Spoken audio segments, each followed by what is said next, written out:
की संत कबीर महाराज सांगून गेलेले, मन मरे माया मरे, मरमर गये शरीर, आशा तृष्णा नाही मरे, कहे गये संत कबीर.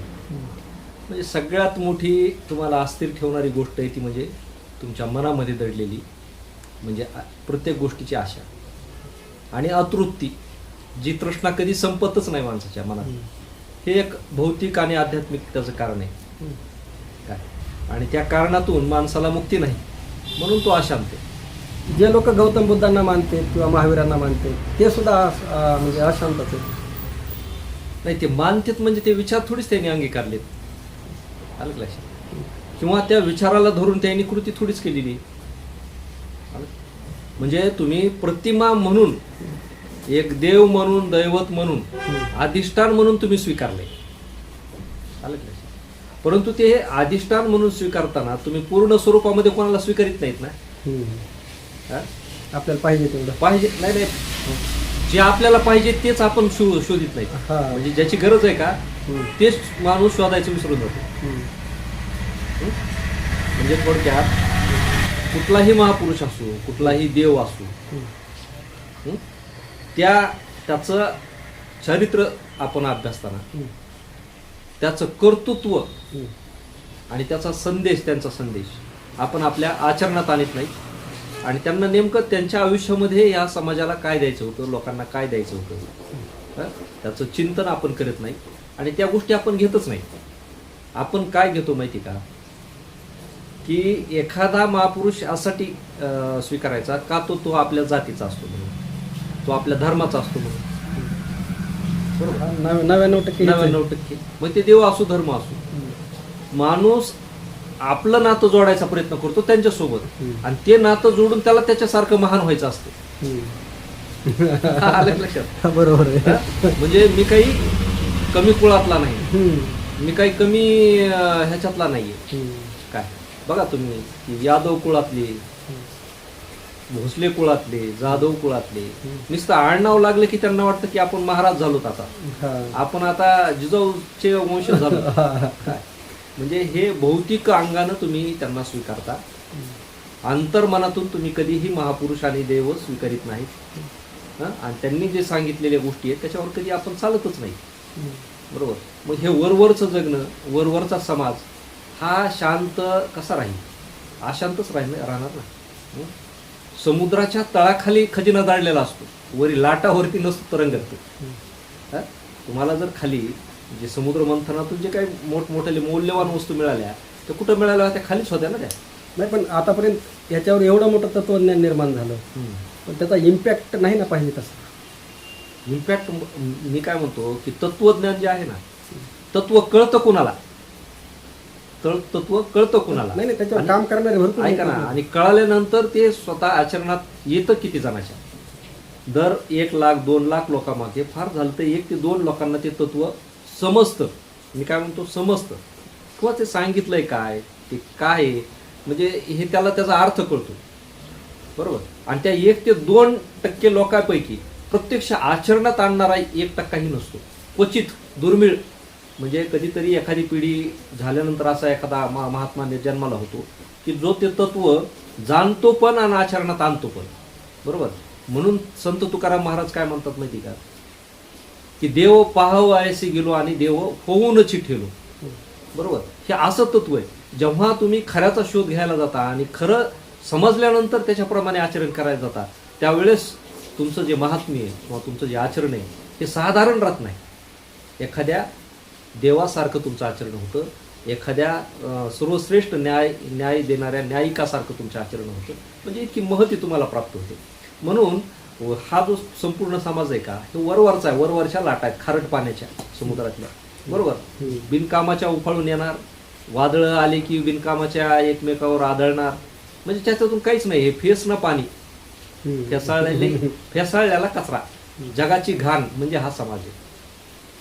प्रत्यक्ष ते निर्मळ नाही काय, आणि जे निर्मळ आहे ते लपून राहत नाही. म्हणून खरे तत्व स्वीकारणारा फार कमी आहे. असं काय की जे सगळ्याच्या उपयोगी पडेल असं काही एखादं तत्वज्ञान नवीन. सत्यम शिवम सुंदरम, किती सोपा मंत्र आणि किती सोपं स्लोगन आहे. आलं का लक्षात? हा? की जे सत्य आहे ते स्वीकारा. हं? बरोबर. आणि जे सत्य आहे तेच सुंदर आहे आणि ते शाश्वत आहे. म्हणजे तुमचा सुरुवात कशापासून झाली पाहिजे की मी जे काय करीन ते सत्य गोष्टी करीन, खोट्यांना थारा देणार नाही. एका शब्दापासून तुमचं आयुष्य सुरू होतं. हे जे महान तत्वज्ञानी झाले, देव झाले, तुम्ही सुरुवातीला जे गौतम बुद्धाचा उच्चार केला, ह्यांचं मूल आधारच सत्य आहे. आणि सत्य हेच तत्व आहे. 2 शब्दांमध्ये सगळं दडलेलं आहे.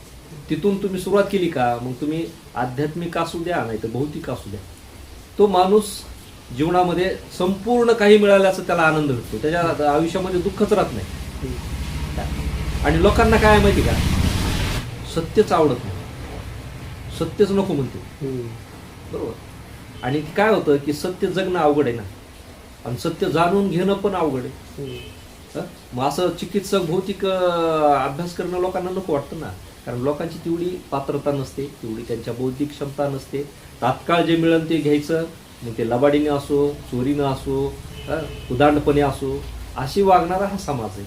आणि त्याच्यामुळे त्या वाटेवर तो चलत नाही. या सगळ्यामध्ये धर्माचा वाटा किती? आता तुम्हाला एक सांगू का, धर्म नावाची गोष्ट ही मानव निर्मित आहे. कुणी जरी म्हणत असलं ना की हे देव निर्मित धर्म आहे, तर ते साफ खोटे. आलं लक्षात? आधी काय निर्माण झालं? धर्म निर्माण झाला का माणूस निर्माण झाला? माणूस. आधी जीव निर्माण झाला का धर्म निर्माण झाला? जीव. जीव. बरोबर का? मग जीवात्मा हा सत्य धर्म आहे, तेच शाश्वत आहे. मग जे जीव आहे त्याच्यामध्येच प्रत्येक, या सृष्टीनं काय केलेलं आहे माहिती का, प्रत्येक जीव निर्माण करताना, जसं गाडीला जर इंजिन असलं तरच गाडी चालणार ना, तसं प्रत्येक जीव निर्माण होताना त्याची स्वतंत्र यंत्रणा त्या सृष्टीनं त्या जीवामध्येच टाकलेली आहे. ती यंत्रणा त्याच्यामध्ये आहे म्हणूनच तो जीव आपल्याला भासतो. आणि त्याला म्हणूनच आपण काय म्हणतो की हा जीव आहे, नाहीतर तो निर्जीव आहे ना. म्हणून प्रकृतीनं किंवा निसर्गानं अशी यंत्रणा त्या जीवामध्येच टाकलेली आहे की त्याच्या जन्मजात त्याच्यामध्ये ती यंत्रणा आहे. ती यंत्रणा म्हणजे धर्म आहे, ते त्याचा स्वतःचा धर्म आहे. प्रत्येक जीवाचा स्वतंत्र धर्म आहे.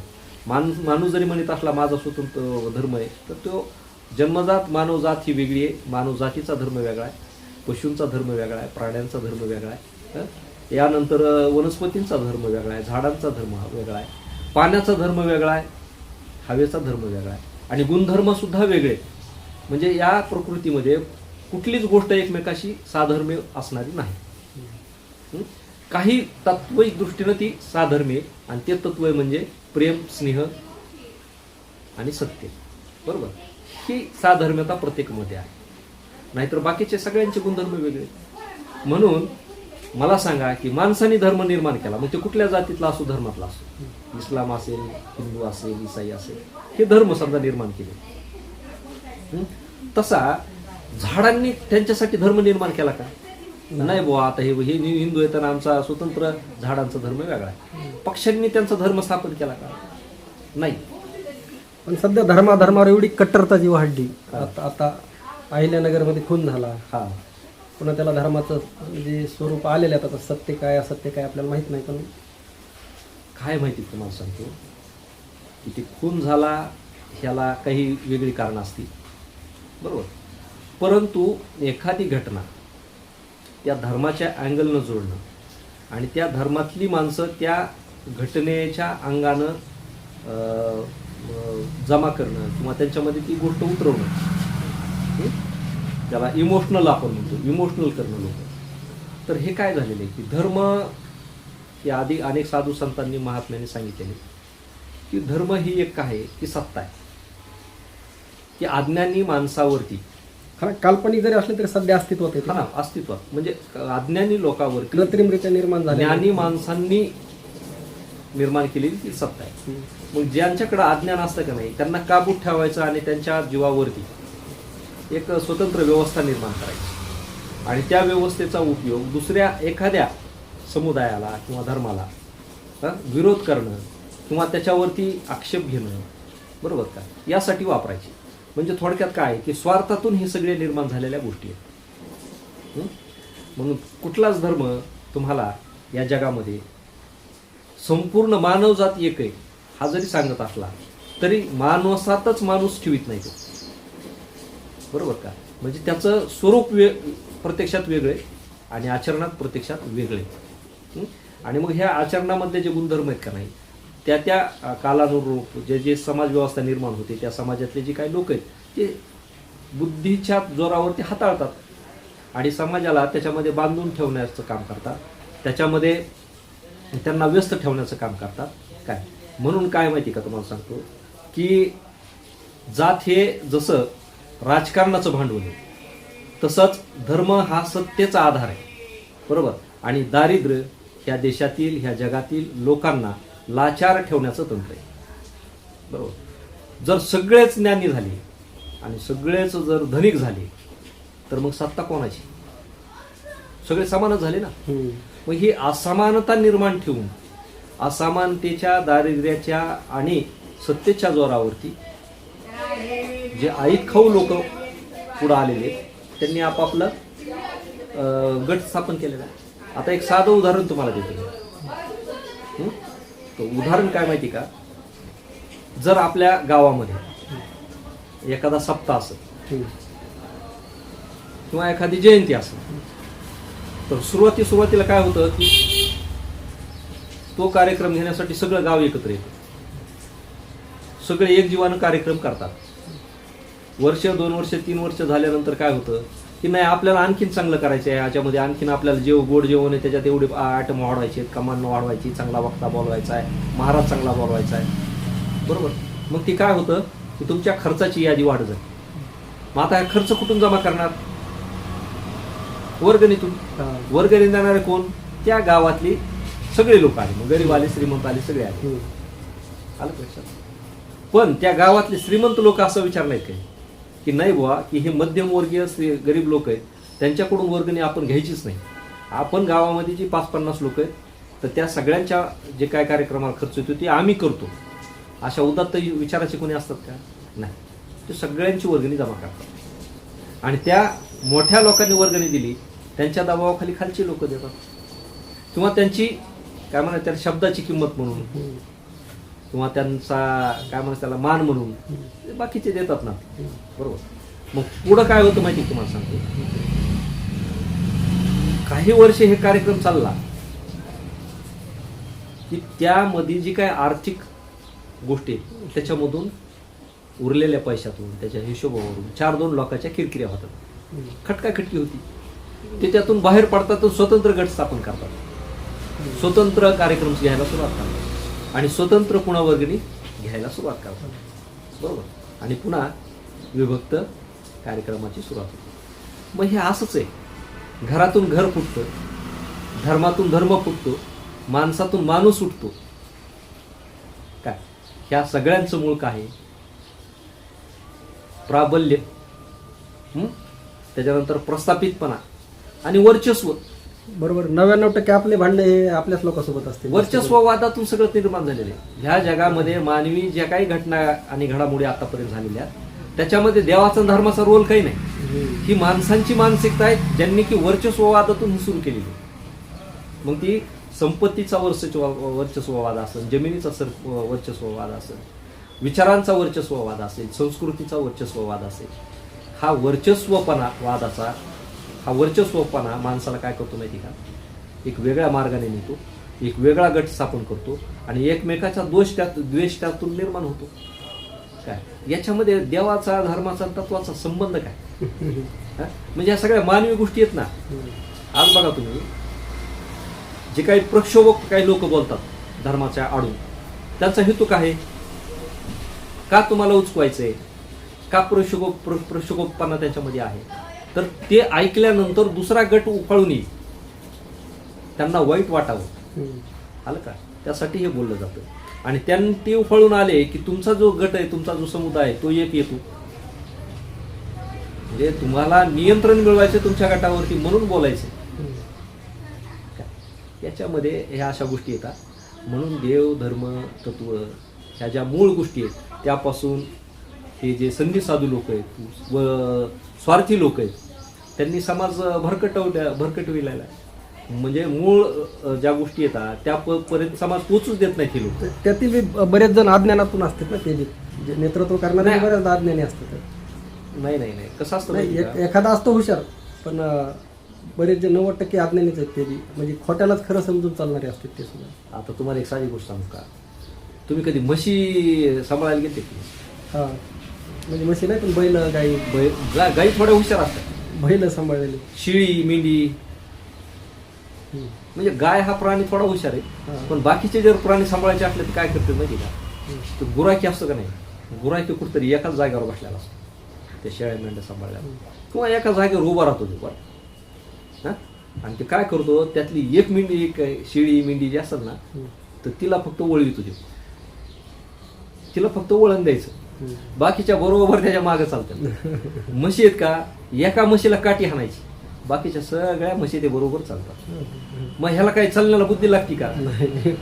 म्हणजे कुणीतरी एक जणानं सुरुवात करून दिली, कुणीतरी एक जणानं काय केलं, तुम्हाला नुसतं वळण दिलं, बाकी चालला सगळा समाज त्या प्रवाहात. सुरुवातीलाच काय म्हणलं की समुद्राच्या लाटा आहेत ह्या वर खवळणार आहे. आलं लक्षात? एखादं वादळ आलं, सुनामी सारखा एखादा काय म्हणतात त्याला, कहर आला, की ह्या लाटा बिनकामाच्याच उफाळतात ना. यांना अंगचा गुणधर्म नाही, बरोबर. यांना कुणीतरी दुसरं नियंत्रित करणार लागतं. म्हणून ज्यांच्याकडे बुद्धी नाही अशी माणसं हे काय करतात, दुसऱ्यांच्या नियंत्रणाखाली लवकर जातात, बरोबर. आणि ज्यांच्याकडं तर्कबुद्धी आहे, ज्यांच्याकडे ज्ञान आहे, ज्यांच्याकडं चिकित्सा आहे, अशी माणसं कुठल्याच धार्मिक विचाराखाली किंवा कुठल्या तरी चुकीच्या विचाराखाली, प्रभावाखाली येत नाही, बरोबर. आणि प्रभावाखाली कोण येतो, ज्याच्याकडे अज्ञान आहे तोच. म्हणून प्रत्येक धर्मात जर तुम्ही बघितलं तर ते धर्म लोकांना ज्ञानी होण्यापासून रोखायचा प्रयत्न करतात, लोकांना विस्तृत विचारधारेच्या वाटेवर चालण्यापासून रोखायचा प्रयत्न करतात. का? तर त्यांचं नियंत्रण संपेल ना. ही वास्तविकता आहे ह्या जगाची. बरोबर. चला, धन्यवाद सर. ओके, धन्यवाद.